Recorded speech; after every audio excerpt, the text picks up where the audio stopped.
ganda-ganda ko. Ang ganda-ganda ko. Oh my God. So guys, before ako mag-hair kineme, mag-ayos ng hair ko, unboxing ko muna to. This is a Maverick hair kineme. Hair set spray. Alam niyo ba ngayon? Tingnan niyo. Simula nagka-Dyson ako, meron ako nito. And neto.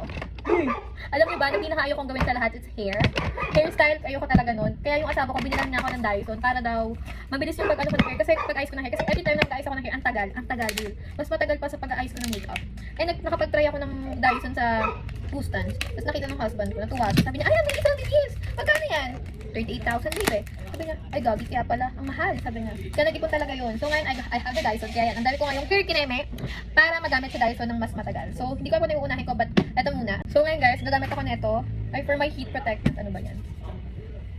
Actually, hinayaan ko lang siya matuyo ngayon. Nag-shampoo lang ako eh. Ito siya. Para mas protected pa rin yung hair ko. Kasi TH ako eh. Sayang naman, di ba?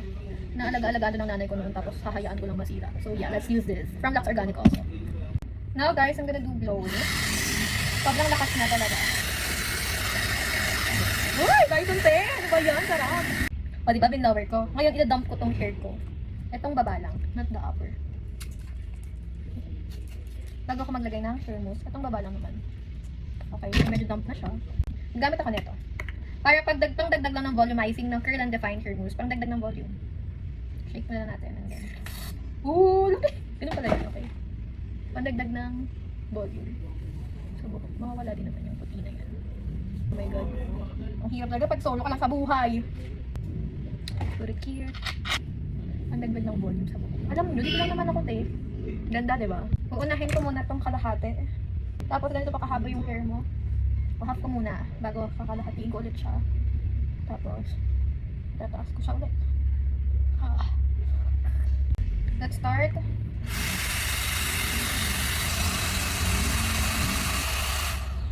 Ay, nakalimutan ko. May amadas ako, diba? Dapat nga iiwan ko siya nakaganon. Kaso, ang konti na ang ano ko, kaya mo na. Under 10 seconds, binibilangan ko siya manual.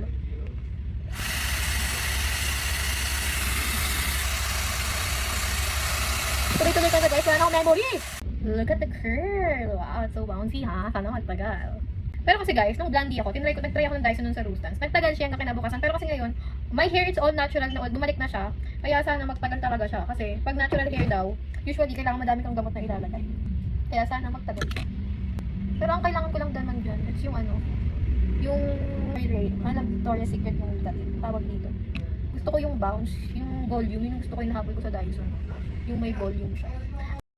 Nag-timelapse na lang ako dito kasi hindi na talaga kaya ng phone memory ko. And beside guys, my hair, it's at 10 kilos. Makapal talaga siya. And guys, if you're asking if the Dyson it's worth it, yes, it's worth it. Worth to buy siya. So if I were you, get it na kasi ang dali niya lang gamitin and nakaka-reduce talaga siya ng time pag nag-aayos ka.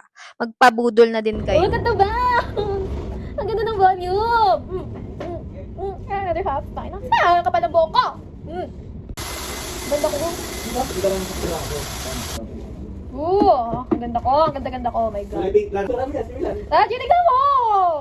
Look at the bounce! Pwede na ako maging Victoria's Secret model, basta flat lang yung tummy ko. Ang ganda ko! Bakit ang ganda-ganda ko? Ito na lang. So pretty. My God, you're the best. So guys, look at my hair. So bouncy. And ito yung gagamitin ko pang set. Itong The Maverick Pacific. Yan. Diba ito siya pang set. Tingnan natin kung mag-last lang yung curl. Ang ganda ko, te. Ako to. Thank pa. This is my husband. Thank you sa palagi pagpapaganda sa akin. Daddy always making sure na maganda ako. Tama na, Shopee. Ayoko. Tingnan natin yung presyo. Mura lang yun. Mas wala na ulit minsan eh.